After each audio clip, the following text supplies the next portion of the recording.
భక్తులుగా దేవుణ్ణి మనం అడిగితే, దేవా నిన్ను ఆరాధించే విధానం ఏంటయ్యా అని మనం ఆయనను అడిగితే, ఆయన చాలా ఆశ్చర్యకరమైనటువంటి విధానంగా ఆయన మాట్లాడుతున్నాడు. ఎవడైనను నన్ను ఆరాధించాలనుకుంటున్నాడా, నా భక్తుడిగా ఉండాలనుకుంటున్నాడా, నన్ను ప్రేమించి నన్ను సేవించేవాడిగా నా సన్నిధానంలో సాగాలనుకుంటున్నాడా అంటే భక్తుడు అంటున్నాడు, అవునయ్యా నిన్ను సేవించాలయ్యా. ఇది అందరూ ఆరాధించే క్రమంలో నేను కూడా కొన్ని పూలను తీసుకుని రానా, ఇది అందరూ ఆరాధించే ఆ క్రమంలాగా నేను కూడా పంచభక్ష పరమన్నాలు తీసుకురానా, పాలు తేనా తేనె తేనా, ఏ సుగంధ ద్రవ్యాలు తెమ్మంటామో చెప్పు తీసుకుని వస్తాను అంటే దేవుడి మాటలు ఎంత ఉన్నతంగా కనిపిస్తాయి చూడండి ప్రేమని దేవుని వల్లరా.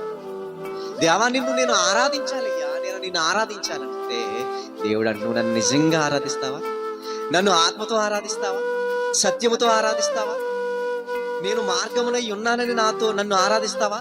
అవునయ్యా నిన్ను ఆరాధిస్తానైతే నన్ను ఆరాధించేవాడు ఎలా ఉండాలో తెలుసా, ఆకలి గునిన వాడికి ఆహారం పెడితే నన్ను ఆరాధించినవాడు, దిగంబరిగా ఉన్నవాడికి బట్టలిస్తే నన్ను ఆరాధించిన వాడు, రోగి అయి ఉన్నవాడి దగ్గరికి వెళ్ళి పరామర్శించి 4 ఓదార్పు మాటలు చెప్పావా, నన్ను ఆరాధించు. ఇదా ఆరాధన, ఇదే నా ఆరాధన, శ్రేష్టమైన ఆరాధన. ఇలాంటి ఆరాధన ఎవరండి ఆరాధించేవారు? దేవుని పేరు చెప్పి ఎన్నో వృధా చేసేసే ఆ ఆరాధనను దేవుడు అందుకోవాలంటున్నాడు. నా పేరు చెప్పి కొబ్బరికాయలు కొట్టి అందులో నీళ్లు వృధా చేసి పేరుకు దేవుడు అంటున్నారు, అవన్నీ వృధా చేస్తున్నారు నా పేరు. ఇదిగో దేవుని పేరు చెబుతున్నారు, ఎన్నో మీరు నీళ్ల పాలు చేస్తున్నారు. అదా ఆరాధన. ఒక ఉన్నతమైన దానిని దేవుడిగా మీకు అందిస్తే దానిని నీళ్ళ పాలు చేసి అది ఆరాధన నువ్వు చెబితే నేను స్వీకరించాను.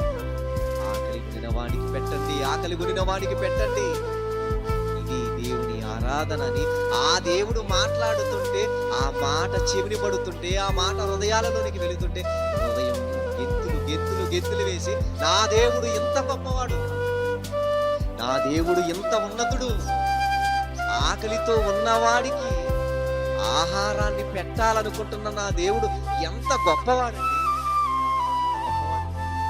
దిగంబరై దారిలో ఎవరు లేనివారిగా ఉంటున్న వాడికి బట్టలిమ్మంటున్నాడే నా దేవుడు, ఇంత గొప్పవాడిని నేను నమ్మానా అని ఆనందం ఉరకలతో హృదయం ఉప్పొంగిపోతుంటే ఇంకెంతకంటే ఈ జీవితానికి ఏం కావాలండి? మనం నమ్ముకున్న దేవుడు సత్యవంతుడని చెప్పడానికి, మనం నమ్ముకున్న దేవుడు ఇంత ఉన్నతుడని చెప్పడానికి ఏ రుజువు కావాలి, ఏ సాక్ష్యం కావాలి నీకు చెప్పండి? అంత మహనీయుడు నా దేవుడు, అంత మహనీయుడు నా దేవుడు. ఆయన పేరు ఎత్తడానికే గర్వంగా నేను మాట్లాడతాను. ఆయనను తలంచుకోవడమే ఎంతో గర్వకారణం. అంత గొప్ప దేవుడు నాకు ఉన్నాడు. నేను ఏ గొప్ప కార్యాలు చేశానని నా గొప్పతనాన్ని బట్ట ఆయన దయా దాక్షిణ్యాల వలననే నాకు దొరికాడు. ఆయన నీకు దొరికాడు, అనేకులకు దొరుకుతాడు ఆయన.